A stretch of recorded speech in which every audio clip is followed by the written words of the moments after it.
Bonjour tout le monde, je viens rajouter une couche comme on dit. En fait, vous savez, la dernière vidéo a fait beaucoup de vues. C'est vrai que ça, des fois, je me sens un petit peu écrasé sous le poids de tout ça, de toutes ces interactions, de toute l'énergie que les gens dégagent. D'un côté, j'aimerais remercier ceux qui me font confiance et ceux qui me soutiennent, qui sont très nombreux.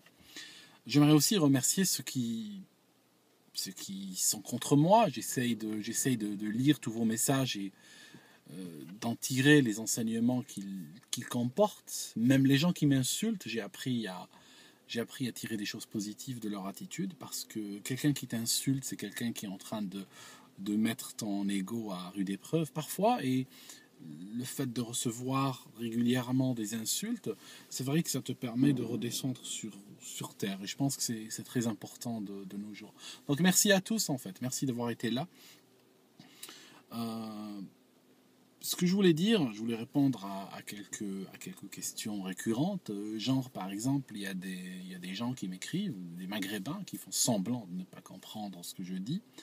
Et leur principal grief, c'est: t'es contre nous, t'es maghrébin, alors pourquoi tu tiens un discours qui est contre nous?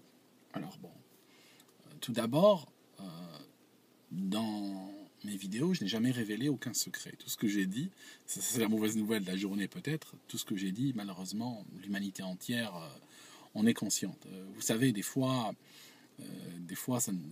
vous me rappelez, ceux qui ont cette attitude, en tout cas, il me rappelle un ami alcoolique que j'avais. Il était alcoolique, il puait dans mon comptoir à 15 mètres, il avait les yeux glauques, le teint cireux, il puait le vinaigre, quoi. Ça se voyait qu'il était alcoolique. Mais en fait, il se mettait de l'aftershave et il se couvrait d'eau de Cologne en pensant que personne n'allait remarquer et son état. Moi, je disais: Christian, il s'appelait Christian, j'ai dit: Christian, t'es alcoolique. T'es alcoolique, tu vas crever de ça. Il est mort de ça, 2 ans, juste pour vous dire, hein, que des fois, l'alcoolisme, ça ne tue pas sur plusieurs décennies, mais ça peut tuer en un temps très court. Il a mis 2 ans à se finir à ça. Donc, pour vous dire que l'humanité entière, c'est ces problèmes-là. Donc, soit vous acceptez ce que les gens sont en train de vous renvoyer, des gens de cultures différentes, de continents différents sont en train de vous renvoyer le même message. Soit vous voulez vous regarder dans un miroir et accepter ce que les gens sont en train de vous dire, qui ne sont pas toujours de mauvaise foi ou de mauvaise volonté. Vous savez, des gens qui peuvent vous aimer, qui peuvent vous le dire. Moi, dans ma dernière vidéo, si vous voulez, j'avais une hésitation entre deux paroles.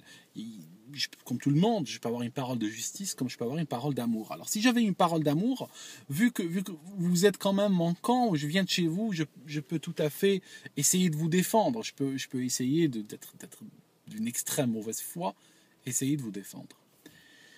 Cela dit, j'ai préféré, vu que les temps sont durs, j'ai préféré vous servir une parole de justice, qui me semble plus importante qu'une parole d'amour. Parce que si je deviens le gars qui justifie tout avec l'amour, puisque vous êtes de mon côté, puisque je vous aime, donc je vais vous soutenir à tout prix, eh ben, je ne serai pas mieux que ceux qui justifient l'inceste, par exemple, puisqu'ils s'aiment, n'est-ce pas, ou bien le régime français qui justifie toutes ces expériences sociétales avec l'amour, ben, puisqu'ils s'aiment, n'est-ce pas? Donc, puisque je suis maghrébin, vous êtes maghrébin, donc je devrais vous soutenir. Non, c'est pas ça.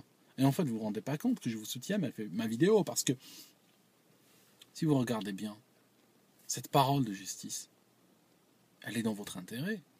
Parce que j'aimerais vous réveiller à un fait.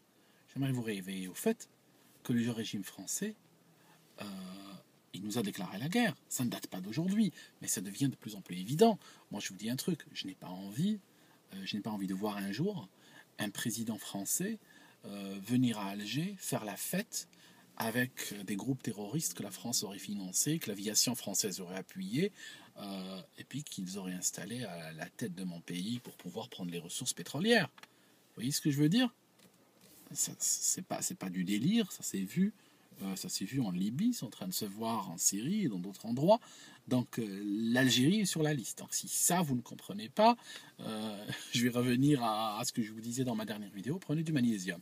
Donc il est très important de réaliser ça. Ils nous ont déclaré la guerre. Et c'est une guerre à mort. Ils n'hésiteront même pas à gazer nos propres enfants dans les écoles si ça peut servir pour avoir des images à charge émotionnelle forte qu'ils pourraient utiliser dans un contexte politique. D'accord? aucune limite. C'est une guerre à mort et il n'y a plus de règles. Donc, maintenant, ça, il faut comprendre. Deuxièmement, il y a des gens qui me disent, les gens du FN te détestent, nous détestent. Écoutez, il y a énormément de gens de Front National, je veux dire la vérité, moi, la première fois que j'ai entendu parler du Front National, on me disait, ils sont racistes, ces gens. Ok, je voulais vérifier.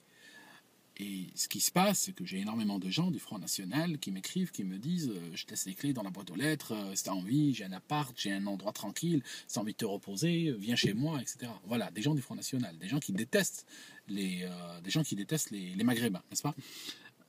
Maintenant, admettons, allons dans le pire des cas, admettons qu'il y a des gens qui nous détestent. Ben vous savez, moi, c'est pas plaisant quand quelqu'un me déteste. Quelque part, je préfère quelqu'un qui me déteste à quelqu'un qui fait semblant de m'aimer mais qui veut m'envoyer des terroristes chez moi. Ça, il faut être très clair. On n'est plus en train de parler d'histoire d'amour, n'est-ce pas? Il faut sortir de cette histoire d'amour. On n'est plus dans ce monde rose, bisounours, il y a des gens qui s'aiment, qui veulent un enfant. Non, écoutez les gars, on est en train de parler des choses très sérieuses là. Donc, on n'est plus au niveau de l'amour, on est au niveau d'autre chose. On est à un niveau où je m'en fous qu'un type m'aime ou me déteste. L'important pour moi, c'est qu'il ne finance pas des groupes terroristes qui aillent foutre la pagaille chez moi et massacrer les miens. C'est tout. Je pense que nous sommes à un autre niveau de compréhension. Il y a des gens qui ont, j'ai malheureusement détecté ça depuis très longtemps, je vais le dire quand même, qui ont un esprit revanchard par rapport à la colonisation française. Alors je vous dis un truc. Cette histoire s'est terminée en 1962. Aujourd'hui, nous avons d'autres challenges. Aujourd'hui, nous devons nous mesurer à d'autres problèmes. Il faut arrêter avec cette histoire de 1962. Notre propre président va se faire soigner en France dans un hôpital militaire. Donc si vous n'avez pas compris que la guerre a fini, c'est qu'il y a un problème avec vous. Vous êtes un petit peu comme ces gens qu'on trouve tout honteux, cachés dans une grotte depuis 40 ans, parce qu'ils croient que la Deuxième Guerre mondiale est toujours là. D'accord? Il faut sortir de votre grotte. Et puis, je vais dire un truc quand même, parce qu'il faut quand même le dire, parce qu'il y a quelque chose de risible dans l'attitude de certains. Parce que tu me dis, tu as un esprit revanchard sur la France et tout ça, ben ok, va en France, deviens président de la Banque de France, et à ce moment-là, ton esprit revanchard aurait de la gueule, hein, d'accord? Par contre, tu me dises que tu fasses la guerre à la France par CAF interposé, je suis désolé, mon ami, je suis désolé de te le dire, t'es minable, t'es un mendiant, t'es un mendiant institutionnel, et puis tu caches ta minablerie derrière un discours qui se veut grandiloquent, mais qui est plus minable encore. Tu comprends?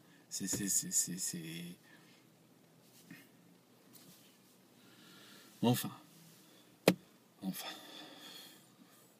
Tu me rappelles peut-être mon ami Christian qui s'était tué qui s'était fini au rosé de cuisine.